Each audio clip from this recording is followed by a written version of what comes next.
হাদিসের মধ্যে আছে, আল্লাহর নবী সাল্লাল্লাহু আলাইহি সাল্লাম বলছেন, হাসরের ময়দানে প্রত্যেক নাফরমানকে, পাপীদেরকে, দুনিয়া যারা আনন্দ উল্লাস আর ফুর্তি আর হারাম মজা নিয়া ভোগ করছে, আল্লাহ তাআলা ফেরেশতাদেরকে বলবে, পরে জাহান্নামের বাহির দিয়া একটা বার ঘুরাইয়া জাহান্নামের দরজা বরাবর 1 মিনিট বা 10টা সেকেন্ড দরজার বরাবর দাঁড় করাইয়া এরপরে আমার কাছে নিয়ে আসো। বিশুদ্ধ হাদিস।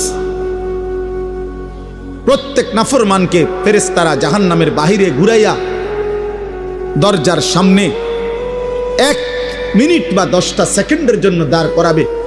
জাহান্নামের একটা আগুনের বাতাস তার বুকটা বরাবর একটা ধাক্কা দিবে বাতাস। আল্লাহর কসম, নবী বলেন, ফেরেশতা যখন এরপরে ওই নাফরমান ব্যক্তিকে আল্লাহর সামনে আনবে, আল্লাহ তাআলা জিজ্ঞেস করবে, আমার বান্দা, দুনিয়ার হায়াত তো তুমি খুব আরামেই কাটাইছিলা, ঠিক না?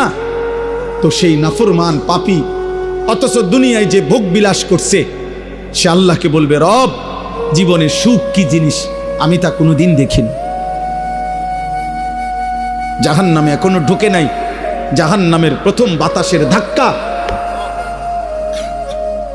প্রিয় ভাই, প্রিয় বন্ধু, দুনিয়া ভুলাই দিবে, সুখের দুনিয়া, সুখের দুনিয়া। এখনো অনেক ছেলে মাঝখানে মোবাইলের ছবি তুলাইতেছে।